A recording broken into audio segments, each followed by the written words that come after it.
Good morning, everyone. Please continue enjoying your breakfast. Thank you to Premier Bank for sponsoring this event throughout the year, not only the year, but years. Let's give a hand of gratitude to Premier Bank.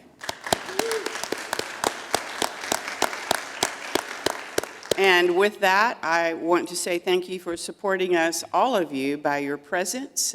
We have a great program for you this morning, and now I'll hand the lectern over to Vice President for Advancement, Ken McIntyre. Thank you, Dr. Fell. All right, so before we get started here, I thought I'd ask a couple of relevant questions for today's topic. The first one is what do you call, no, I'm not going to do that. Why couldn't, okay, I'll do it. What do you call a fake noodle? Thank you. All right, there's somebody who knows good jokes. Why couldn't the sesame seed leave the casino? Because it was on a roll. Okay, enough of that. Thank you. I'll be here all week, folks. I'll be here all week. We are pleased this morning to hear from our expert speaker, another expert speaker for Fridays at Findlay. Again, I want to also say thank you to Premier Bank for these opportunities. I think this adds a lot of value to our community, and it's not possible without you, so thank you.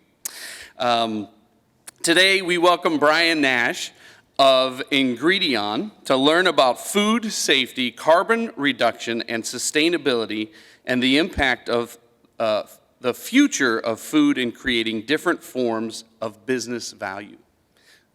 Can you do all that? Awesome, fantastic. Brian is a 1996 graduate with his master's here from in environmental health, safety, and sustainability. I learned a little bit about rollerblading was part of the program while you were here. This opportunity provides me with a great moment or two here where I can chat a little bit about this program with you. Our curriculum for EHSS uniquely blends theory, practice, internships, and research. We have the only undergraduate ventilation lab hands-on training center in the nation. Intelligent.com named the University of Findlay's offering the best emergency and disaster management program in the U.S. And it is ranked in our Masters of Environmental Safety Health Management program is ranked #1 out of more than 2,000 schools. So it's no surprise that our EHSS graduates are in high demand when they graduate from here. We have 100% job placement of our students within 6 months. Kim's nodding. I know I'm getting the notes right. Thank you, Kim. However, even though all of our students are getting placed, we still have an 11 times demand above and beyond what we're able to produce. And so if you know any science-oriented young men or women that are getting ready to graduate from high school that want a job that's active and gets you moving and thinking and is never the same day to day, send them to us because our EHS program will take good care of them. As part of our Together We Will campaign, we're actually looking to do a little bit of renovation and expansion of our EHSS facilities, the Brewer Science Hall. The project will give and provide 4 brand new state-of-the-art labs that will be great for both the students that will be studying in them and the faculty that will be using them. They will create great added value both to the program and to our community, as we'll be able to do a lot more outreach with our faculty and staff in the community in addition to the top-notch training our students will receive in them. Recently, one of our earliest EHSS graduates pointed out a very special quality of our program.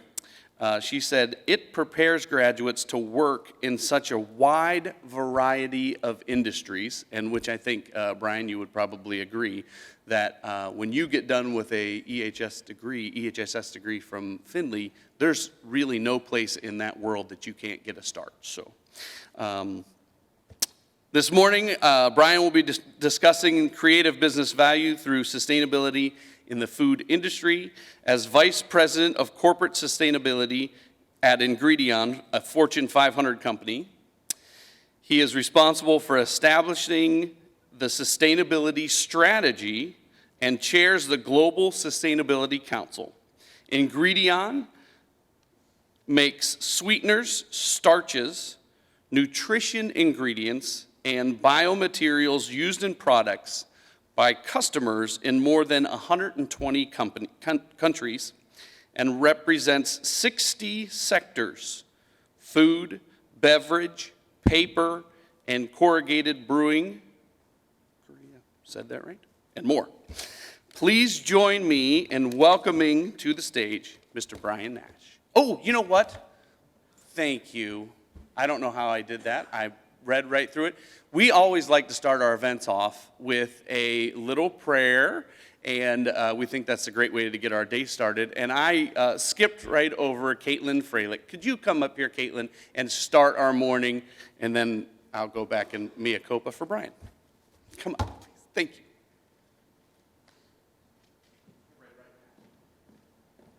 Good morning, everyone. My name is Caitlin Freilich, and I'm currently a junior here at the University of Findlay. I'm studying nursing, and I'll go on to earn my doctorate in occupational therapy here after graduating with my BSN. When I'm not studying, you'll find me helping with our campus ministries here on campus. I also give tours from the Office of Admissions. I help lead new student orientation, and I'm also a part of the Student Nurses Association, Students of Occupational Therapy Association, and I also am a member of STRIDE.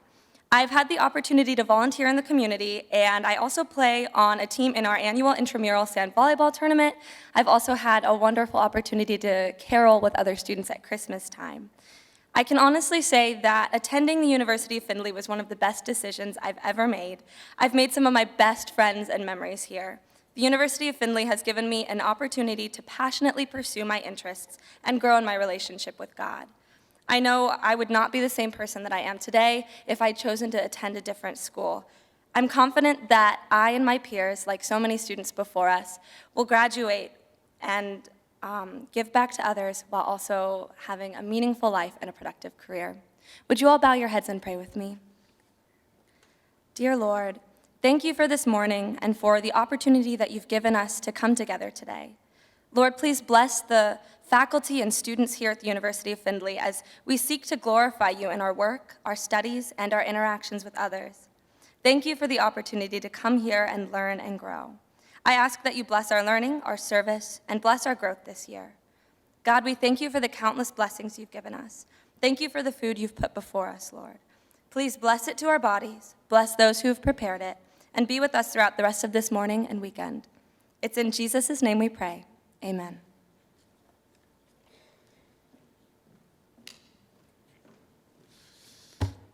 So now, can I please welcome to the stage Mr. Brian Nash.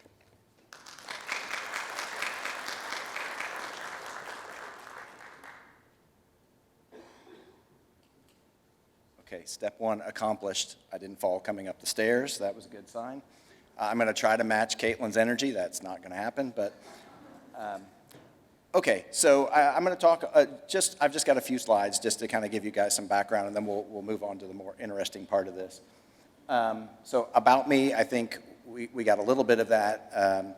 But I started out. I went to Indiana University. I'm from Indianapolis, and I studied chemistry.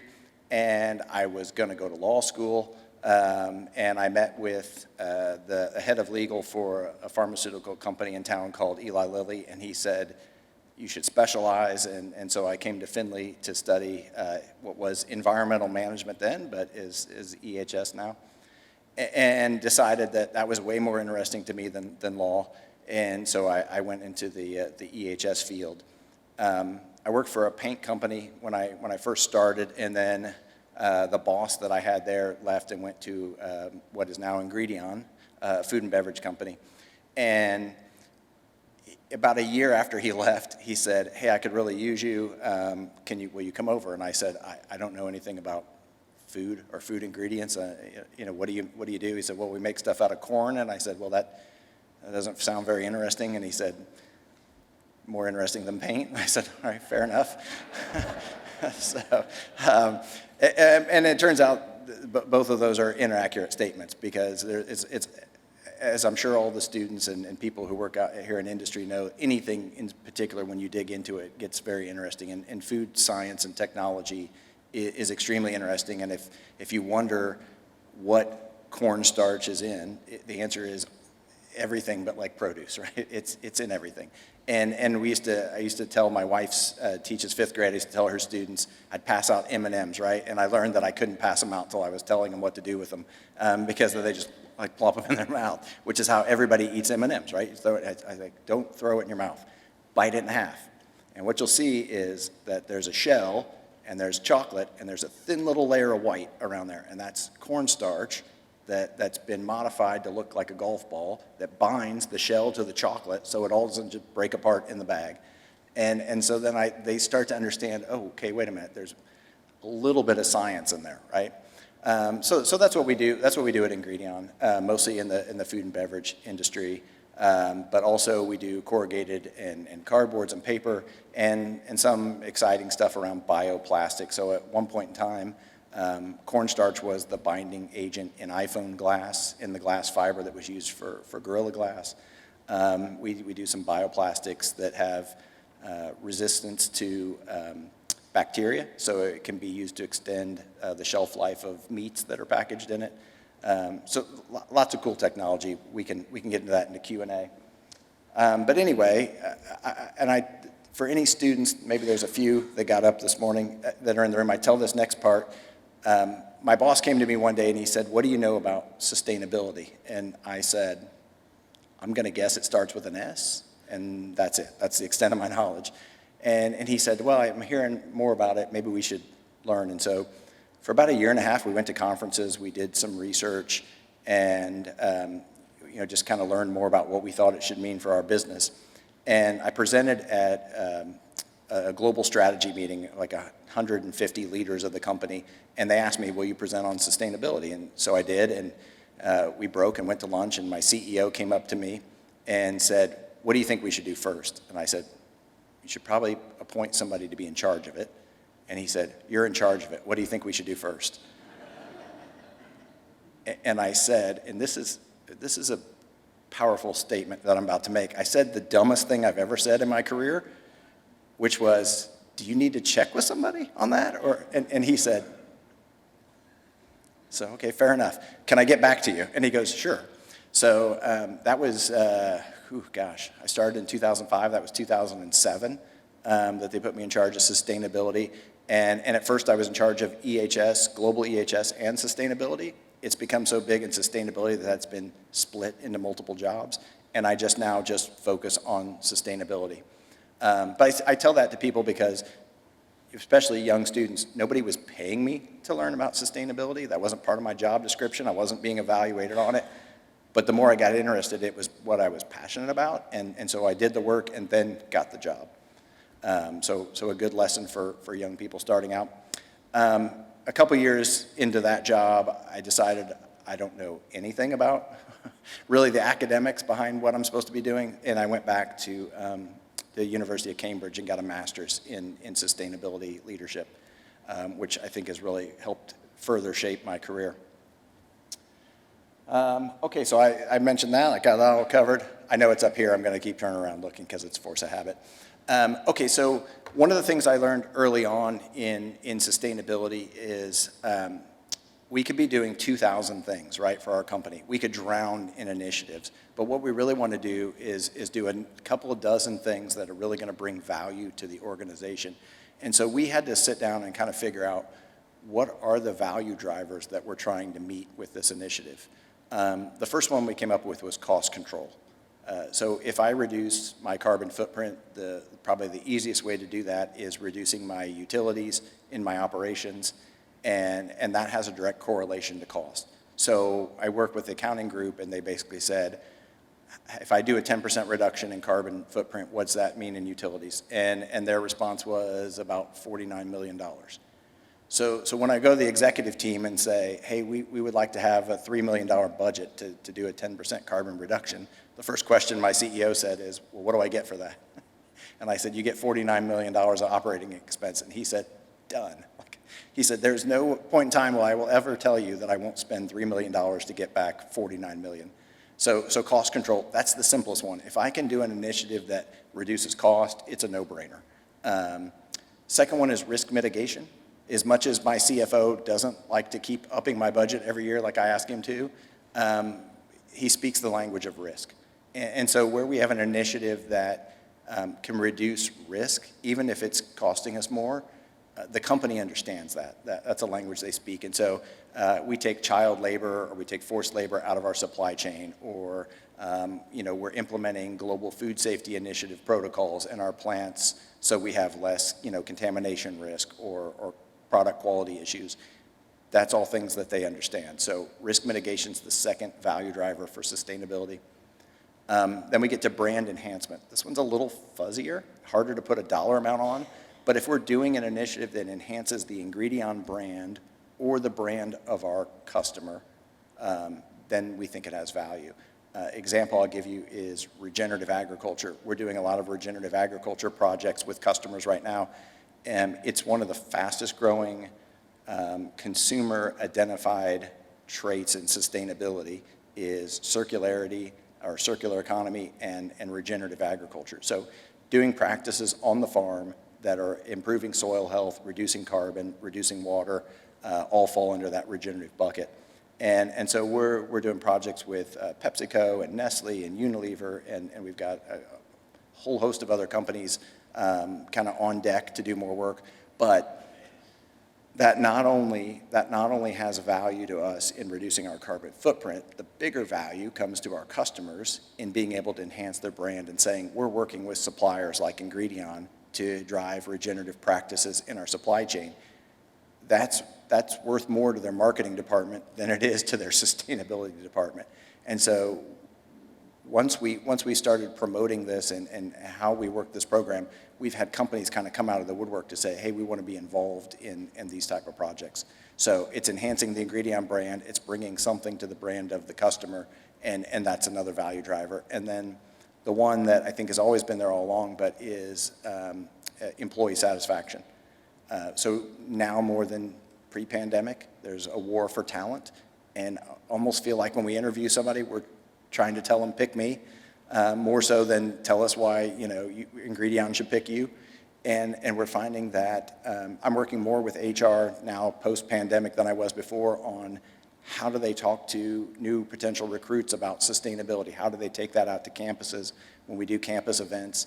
And really tell them what the company's about, because these candidates have a choice, and they want to work for companies that have good ethical practices, good sustainability programs, as well as are doing something that they think is contributing to society. Last slide, I promise. I usually start the joke. They'll always give me like some little narrow window to talk when I'm talking to the company, and they'll be like, okay, you've got whatever, 20 minutes, and I'll get up there and I'll say, okay, over the next 72 slides, I want to talk to you, and this crestfallen look in the crowd. So people are like, oh, Lord, no, please. No, 3 slides, I promise. Okay, so navigating the complexity. I really should have worn glasses so I could see that one.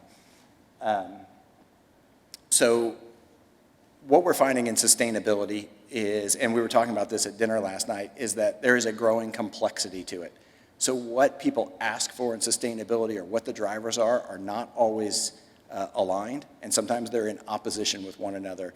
And an example I like to use in the company is we had a customer that came to us and said they wanted a non-GMO, clean label, low carbon footprint starch to put in their yogurt. And I'll tell you, it was Danone, who makes like the Oikos yogurt.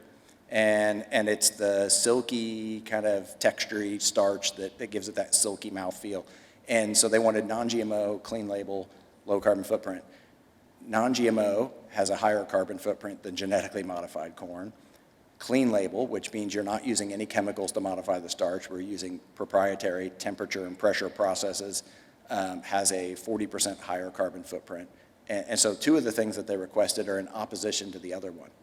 And so we told them, okay, these 2 things are contrary to the 3rd request you have. So we could buy renewable energy certificates and just drop your ingredient to zero carbon footprint. However, you're going to pay maybe 12% more for the product for those certificates. And our market research tells us that you might be able to get 7 to 9% more out of that brand for that messaging. So do you want to spend that money? And their answer was, no. No, we don't want to spend 12% to get 9%.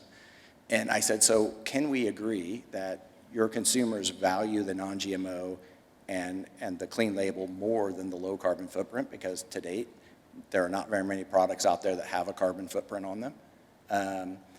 So can we agree that you want this starch, but we'll work together on lowering the carbon footprint? And so we did. We entered into a kind of a 3-year pact, as they called it, to work on lowering the carbon footprint. But that's an example of how we work with companies to help navigate that complexity, because there is a lot of complexity. And sometimes what the consumers want is contrary to what the company is actually trying to do, right? So the company's got a commitment to lower its carbon footprint, and the consumers say, I want non-GMO or I want clean label. And so we have to help our customers navigate that complexity. So I would say sustainability continues to be a balance between opposing forces. I tell my kids, I try to boil down, some of my education into little bite-sized clips for them. And there were 2 things when I was studying sustainability that really stuck out to me. But one of them was, I had a professor that said sustainability is like a sphere with pins going all the way through it. And those pins might represent the environment or society on one side, and they might represent profit on the other. And he said, so you push in your protection of the environment, and maybe you're impacting your profit, or you push in your profit, and maybe you're impacting protection of the environment. And he said, every now and again you find the perfect storm where you can push all the pins in, but usually it's about managing trade-offs. And he said, you should never be in a company and say, well, we're always going to push in all the environmental stuff and ignore profit. That's how companies go bankrupt, right? And he said, but you also can't push in all the profit ones and completely ignore what's happening on the other side of it. It really is about finding balance in all of your business decisions. And so we've kind of taken that message to say, okay, if we're going to do this project and if it's going to increase the carbon footprint, where are we going to look for that balance somewhere else? So I don't go into my boardroom or my executive team room and say, no, absolutely not. That's going to be a higher carbon footprint. We're never going to do it, or that's going to cost us, to lose jobs in that community. So we should never do it. But we think about what is the balance, and so our All Life plan, which is our 2030 plan, is one of the kind of North Stars that we align to. So I told my board in February, I did some sustainability training with them, and I told them, if you don't remember anything else from this, remember this. Get comfortable with being uncomfortable, because sustainability is evolving so fast right now. I can't give you a level of knowledge on the topic to make you comfortable. I'm not comfortable, right? I'm not comfortable with how fast it's evolving. But if you can understand that it's okay to feel uncomfortable right now in this time, we'll navigate through this, because we've got a compass, we've got a North Star, right? I don't have a roadmap for you. I can't tell you what decision we're going to make with this customer next year, but I can tell you what direction we're going to keep pointing in. And so I think that's the last message I would leave you with, is when you're looking at value in sustainability, it doesn't matter, it could be safety, it could be environment, it could be quality, having kind of a North Star to say, this is what we're trying to do, or this is what we fundamentally believe in, and then balancing your decisions around that, I think is the right approach. And with that, I think we'll just go to the Q&A, Ken. Thank you. Yeah.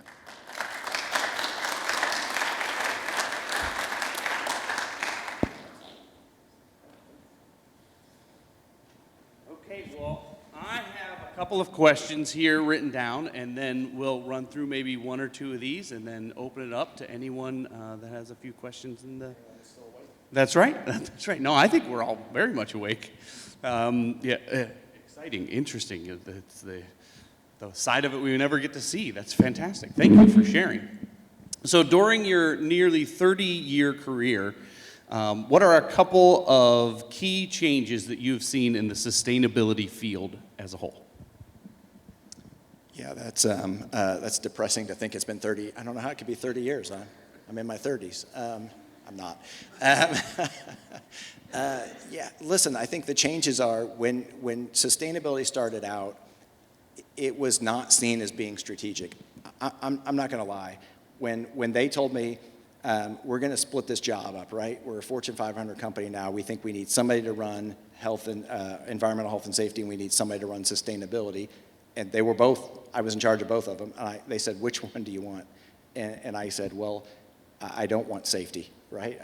It's a great job, but I found it to be stressful. I internalized every injury that happened in the company, and I said, I'm ready for a break from safety.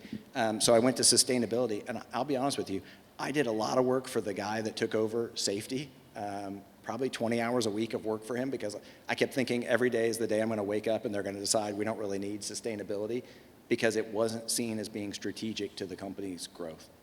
And so we've worked over the last 17 years to really embed it in the company's growth strategy. And now I think if you were to talk to my CEO or most CEOs in the food and beverage industry and many other industries, they would tell you that sustainability has to be strategic to where they're seeing growth. They have to make all those considerations. And it's as easy. I mean, we started with conversations where I went into a executive meeting, I'd say kind of in the part where we're starting to transition how sustainability was being seen. And I said, I put up a map on the screen, and I said, let me tell you why this is important. Because we use a lot of water in our operations. We wet mill corn, and then we turn it into starch or sweeteners. I said, if you were looking at expanding in some of the growing regions like China or India, and I put up 2 maps of water stress in those countries, and I said, I wouldn't buy or build anything in those red zones, because you're going to be at competition with growing population for water availability. And even if you're not getting it from the same source as the local community, the perception is going to be that you are. And if you're running and they're not having water, that's a problem. That's at least a reputational issue, but it could be a growth issue, right? Can't get water, can't make more products.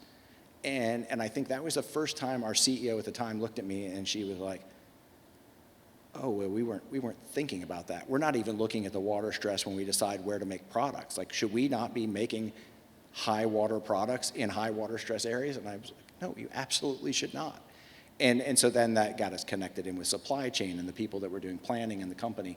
And that was the kind of start of the transition to being seen as more strategic, I think, for us. And that's where I see the biggest difference is now almost any company's strategy, I think, includes sustainability. So it's found its place in all of corporate. Finally. Yeah, love it. Wow. When you reflect on your time as a student at Findlay, what is something that you learned that has been helpful to you as a practitioner in the environmental health, safety, and sustainability fields? Yeah, you're taxing my memory here. That was more than a few years ago. It's like 94 to 96. I won't do the math, but that was, 30 years ago, right? So, listen, I remember at Findlay it being very practical based. And so I graduated from here, and I went to my first job interview, my first real job interview, and they said, well, if we like you, we'll call you back in for another interview.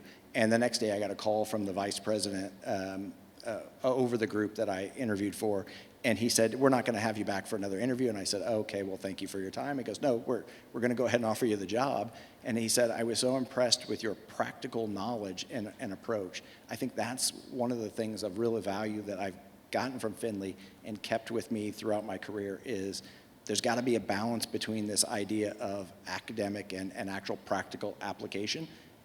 I use that knowledge or that mindset more in sustainability than I did in EHS, because there's a ton of things in sustainability that are kind of theoretical, right? Net zero, pretty theoretical for a lot of companies. We might aspire to get there, but so you've got to have this balance between what you aspire to do, but how things practically work.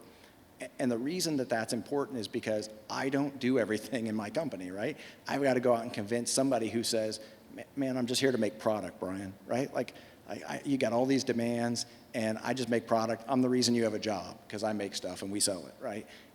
So you have to understand that he has a practical job, and we've got to figure out how to work with that, right? What is it that I'm doing that could bring value to him, or what am I doing that's keeping him from losing value? I'll give you a perfect example of this, and I'm going to use customer names because why not? So I was in Colombia, and Unilever, who probably know now because they didn't used to splash their name on all their brands, but now they do. But they do Dove body wash and Hellmann's mayonnaise and all kinds of food. But we were in Colombia, and we were in a meeting that was part procurement, part sustainability. And they did the procurement piece, and they said, well, we can get the product from a local provider in Colombia for, I don't know, it was like 10 or 12% cheaper. So why shouldn't we do that?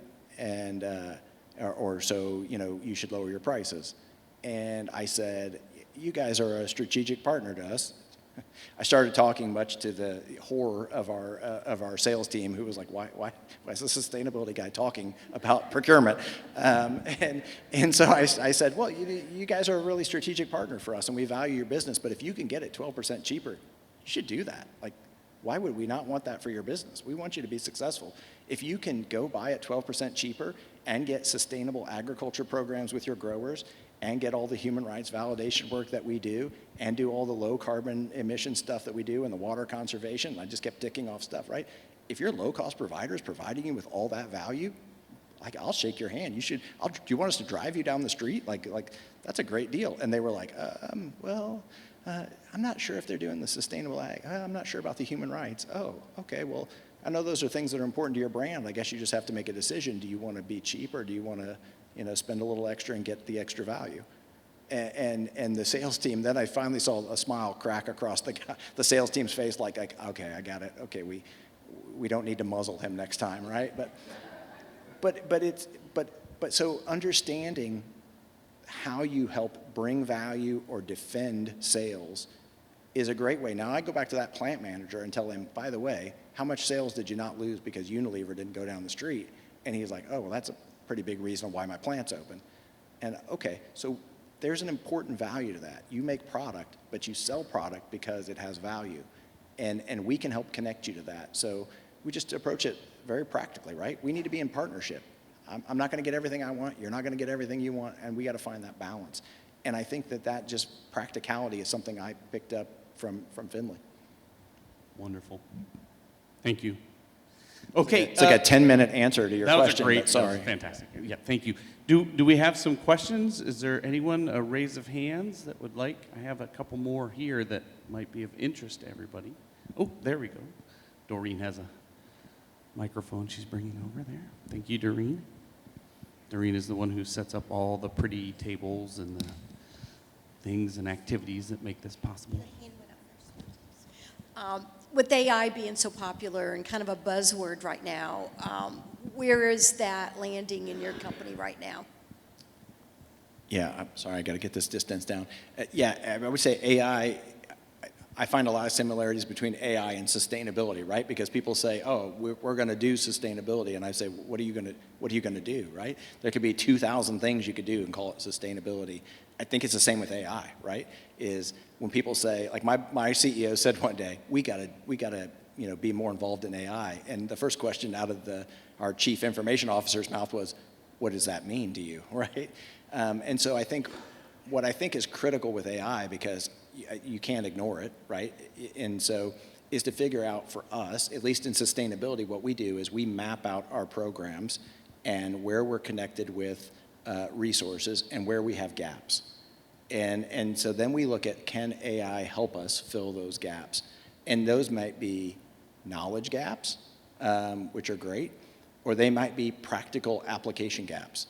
So we do a lot of benchmarking of what our customers are doing. We do a lot of benchmarking of language on how we report sustainability in our annual report, because that information is extracted by an AI bot, by investors, and it's run through their algorithms, and they give us a score. And that score can dictate whether or not our stock goes up or down. And so that's one way we use AI, is to go out and mine the language and say, okay, the people who scored higher tended to reference this in this way. And so when we go to write our report, which I'm doing right now, we'll tweak the language a little bit to mirror that and see if we get the result that we want out of the investment analysis. From a practical standpoint, things like drip-fed irrigation that we try to implement with growers in developing countries, the expensive part of that is the sensor to find out when to turn on the drip-fed irrigation. And there's companies now that are replacing that sensor with AI. And so you have a very simple internet switch, and AI says, well, when this happens, then historically you're going to be drier, so we'll turn on the drip-fed irrigation. And it's making that a lot more affordable than to roll out with growers. So there's the kind of information theoretical piece, and there's the kind of practical application.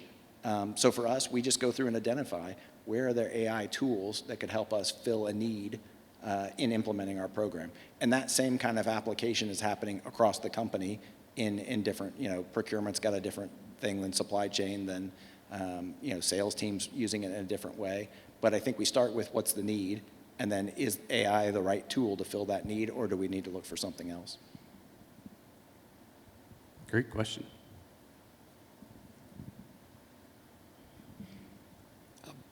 Just by luck, I happened to be here in a responsible position when we first started this program. And one of the toughest things to sell on campus, and I use sell on purpose, was that this was not something a liberal arts institution ought to be doing, for heaven's sakes. And you're going to be doing things out there, raising money, whatever.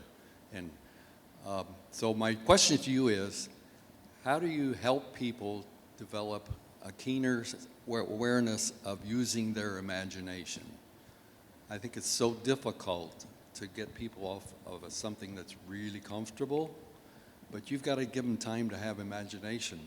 Einstein said, imagination is probably a little more important than knowledge even.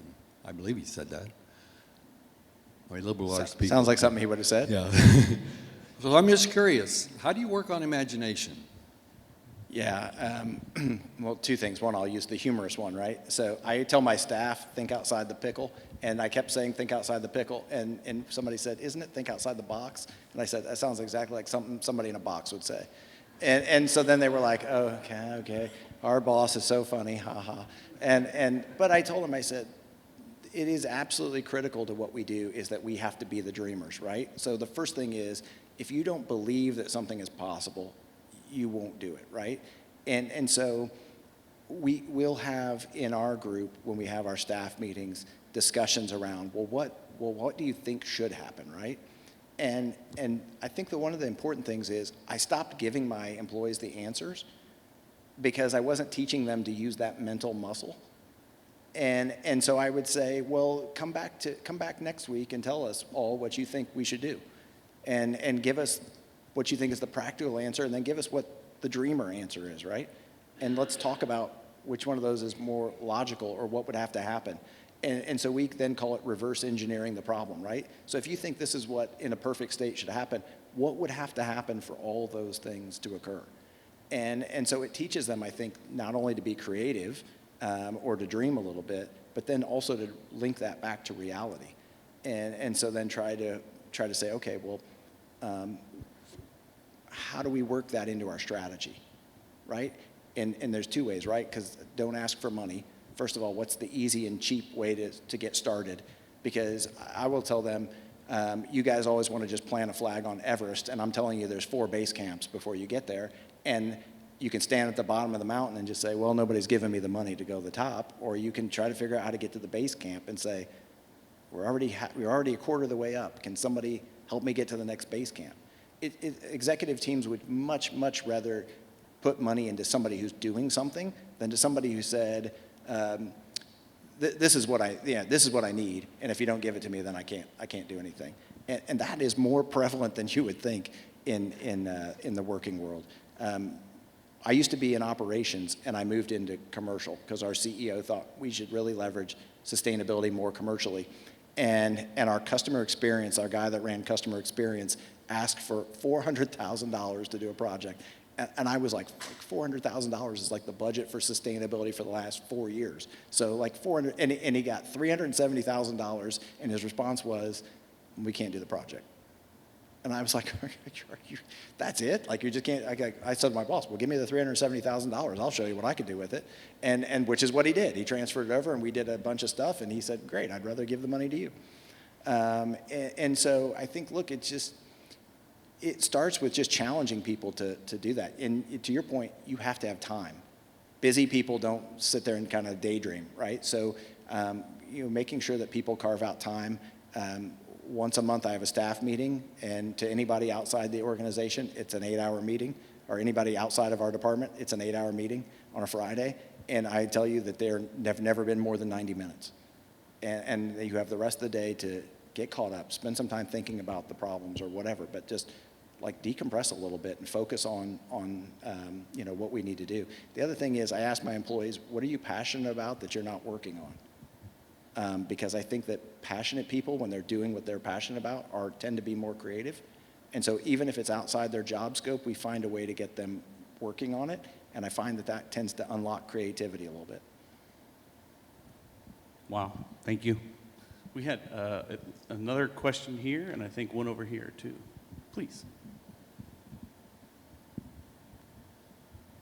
Thanks for coming in today, Brian. I would consider Ingredion to be fairly upstream in the process of, of what you're making and who you're supplying. How far even upstream from you and downstream, how far can you go with your influence so you can kind of spread the word, spread the message, and how are you doing that? Yeah, it's a good question. So I would say in sustainability, people always say, well, what's your scope? And I say, okay, well, make a circle, and that's Ingredion. And then make another circle over here, that's our suppliers. And then here's our customers, here's our investors. And then draw a circle around all of that. And that's what we're supposed to cover in sustainability. So then the answer is, how can you influence things that aren't in your control? And I'd say, look, we do as much as we can and then see what the result is. And I think that's a challenge everywhere else. So we're one of the largest purchasers of specialty corn in the world. When you have a direct contract with growers that have been buying, their grandpa was selling to, was National Starch, but now it's Ingredion. It's a lot easier to influence that. They're getting paid a premium to grow that. We can have a dialogue with them and say, hey, we really need to do these sustainable ag programs. And they're almost always like, oh yeah, of course, yeah, sure, we'd love to do it. Now, contrast that to Thailand, where I have 7,000 growers selling me tapioca, and I can't have contracts with any of them. I put a price on a billboard on the outside of the plant, and the guy driving down the street in his truck, if he likes the price, he stops and he sells me tapioca. So if I want to influence those growers, I have to take a completely different approach. And so we looked at, okay, setting up model farms and teaching people how to be more efficient and calling it efficiency and not calling it sustainability. But if you can teach somebody how to be more sustainable but increase their yields, you're increasing their profit. So you use less agrochemicals, that increases their profit. Get more crop, increases their profit.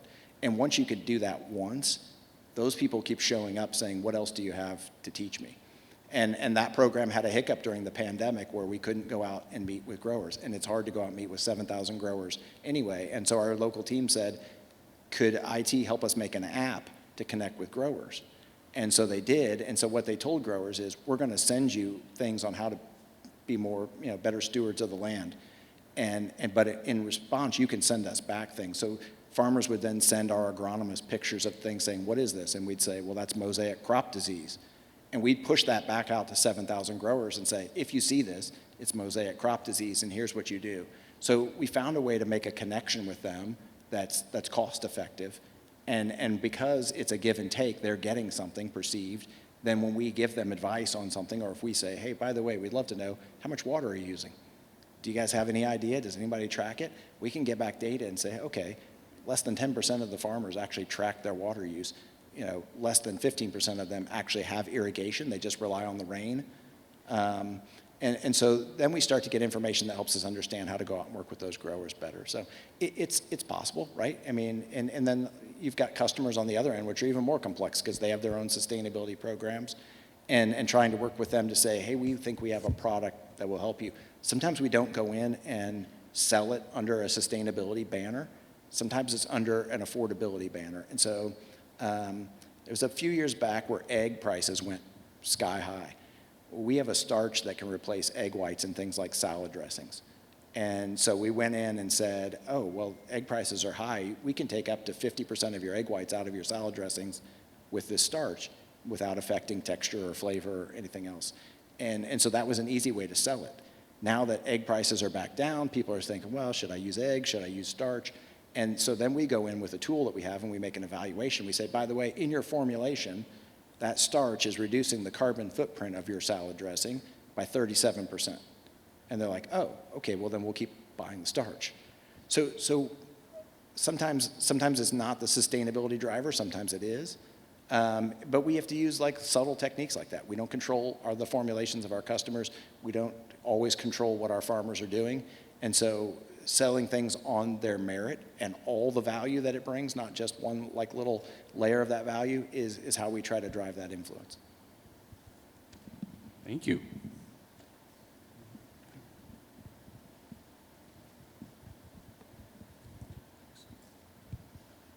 Thank you so much for coming today and sharing your experiences. And a question that I had regarding sustainability, based on your experience, would be, what kind of soft spots do you see that we have as a whole? You've talked about regenerative agriculture, you've talked about water issues, a little bit about transportation and moving products.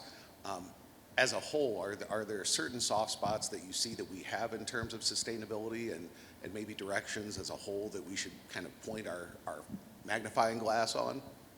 We as a society, I mean, yeah, there are definitely some soft spots. I mean, if you're looking at just, I guess, well, I'll call the math. If you look at what is it called, the Planetary Boundaries report that came out in 2009 has been updated. Biodiversity loss is the biggest soft spot the planet has around sustainability, and that's one that, I'll be honest, it's in our program to have a net positive impact on biodiversity. And I've spent the last 5 years talking to companies to say, like, hey, what do you think we should be doing? What does that mean, right? Like, we agree it's important. We don't know how to do it. And by the way, neither do the Nestle's or the Unilevers, or the people who rank consistently highest in sustainability in the world for companies are also saying, we understand how to move in the right direction. We don't even know how to measure it to know what impact we're having. There's not agreement on that. So what I think the cardinal sin is that there's a lot of people out there that say, well, if I can't know what the answer is, I don't want to do anything. So that's, I think, so you were talking from the math, biodiversity is probably the biggest one. If you're talking from as a society, I think one of them is this, I don't want to be wrong, so I won't do anything, and I'll just wait and see what everybody else does. We actually get more traction with customers by being willing to act than we do by being right. So we're doing a regenerative ag project with PepsiCo. We've been doing it since 2021. I transposed those numbers. Sorry. Since 2021, we've been working with PepsiCo, and we're doing about, I think, 50,000 acres with them this year. And I just saw they signed an agreement with one of our competitors to do 1 million acres by 2030 in regenerative ag. And so I was at a meeting, and PepsiCo said to us, hey, we're doing something new with Unilever. Would you guys be willing to be part of it? And I said, yeah, I'll just tell you this right now. Of course we will. I don't even need to know what it is. We're in. And I said, but I have a question first. They said, okay, I'm not trying to talk you out of it, but you're doing 50,000 acres with us. You're doing 1 million acres with our competitor. Why us and not them? And they said, oh, we want to scale something up. They're a bigger company, right? They're a $90 billion company. We're at 8.2 or 8.4 billion dollar company, right? But if we're doing something new, we like working with you guys because you're not afraid to go out and make mistakes. So I went back and told that to our executive team and our board, and I said, that's where we need to be in sustainability. We don't need to be right. We don't need to be the best. We need to be the people we need to be the company that our customers trust and want to work with. So I think that willingness to act, even without knowing the path, is a soft spot. And then I think the other soft spot is balance, right? We talked about the balance on the sphere, and I'm guilty as charged, right? Like I want to drive my car that I want to drive, and use the gas I want to use, and I want to, have cheap T-shirts when I want to have cheap T-shirts. And so we've seen this evolution in sustainability from where when we started this, we'd have companies say, well, you should be doing this. It should be free, right? You should be giving me sustainability for free. And now these Regen Ag projects are the evolution, right? So our customers are saying, okay, we're going to spend $200,000 on this pilot project. Half of that is going to the farmers to pay them to adopt these practices. They weren't even talking about giving the farmers any value 10 years ago. And now it's understood that we're getting something as a company, Ingredion should get something as a company, and the farmers should get something, and our consumers are getting something. So this idea of sharing value, I think, is another soft spot of society. Maybe it's a little bit of the dreamer in me coming out, but we have to be willing to recognize that if we want people in the developing world to have a quality of life like that we think human beings should have, then there's got to be something on our side that maybe we have to give a little bit on. And I think we're getting there as a society, just like the companies we're working with have evolved in the last 10 years. I think we'll get there, but I think that's the other soft spot I see. Thank you. Any other questions out there? We probably have time for maybe two more. Oh, there's one more hand over there, and maybe I've got one more for you here on the sheet, and we'll end our time together. At the beginning of your talk, you talked a little bit about reputation, and obviously that means everything to any organization. Higher ed, we face a lot of misconceptions in the media and general public. What are some of the more frustrating misconceptions you think the media perpetuates or the public has about what you do?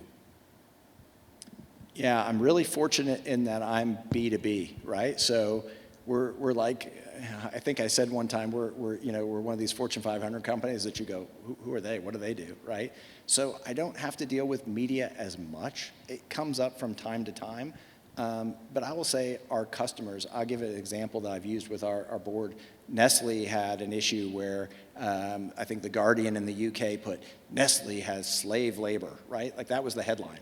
And when you look at the article, it was Nestle makes pet food along with other stuff. And in Thailand, they were buying from a factory that processes fish, that was buying from boats, that were conscripting refugee labor from Myanmar to working on these boats. So it's not Nestle's direct supplier. It's literally 3 tiers down. And the only name mentioned in the article is Nestle. And so this is an example of reputational damage from the supply chain. That impacted their stock, had a dip from that. And so I think the biggest challenge you face is that, I tell people that when I was young, if you wanted to protest a company, you made a sign and you went and stood outside the company. My kids can move their thumbs on the couch at 3 a.m. and do more to protest or cause damage to a company than I ever could with a sign. And so I think our board, our executive team is always mindful of the fact that anybody can say anything about a company that they want and people might believe it. And so you combat that by telling your own honest message, and it needs to be honest, right? And it needs to be transparent. So I tell my executive team, like when we first started this, they only wanted to talk about the things that were 100% complete. And I said, that doesn't feel very honest, as opposed to saying we're 98% of the way there and we missed it by a year, but we'll get it next year. That feels more honest. Early on, my previous CEO, we were saying we wanted to disclose more information about our environmental footprint. And the executive team was having this big battle over whether or not that was a good idea. And they put 30 minutes on the slot for me to come talk to them in one of their executive meetings. And of course, they were running late like they always were. And I got in there and they go, you got 5 minutes. Can you do it? And I said, I can do it in 30 seconds. Okay? And they said, great. And I said, let's say I went to Las Vegas for the weekend. And I came home and my wife said, what'd you do? And I said, I'm not going to talk about it. And I walk out of the room. And the whole executive team started laughing. And I said, was that a good answer? And they were like, oh, it's a good answer if you like your couch. And I said, right, it's a terrible answer, right? Ingredion, how much water did you use last year? We don't talk about it. Why not? Must be because it's a bad answer. And I said, and I wrote a number on the board. And I said, does anybody know what that is? And I said, and they said, no. I said, that's how much water one of our competitors used last year. Does anybody know if that's higher or lower than the previous year? No. Anybody know if that's a good answer or a bad answer? No. All you know is that they're willing to tell you the answer. And that means that they're more trustworthy than somebody who won't.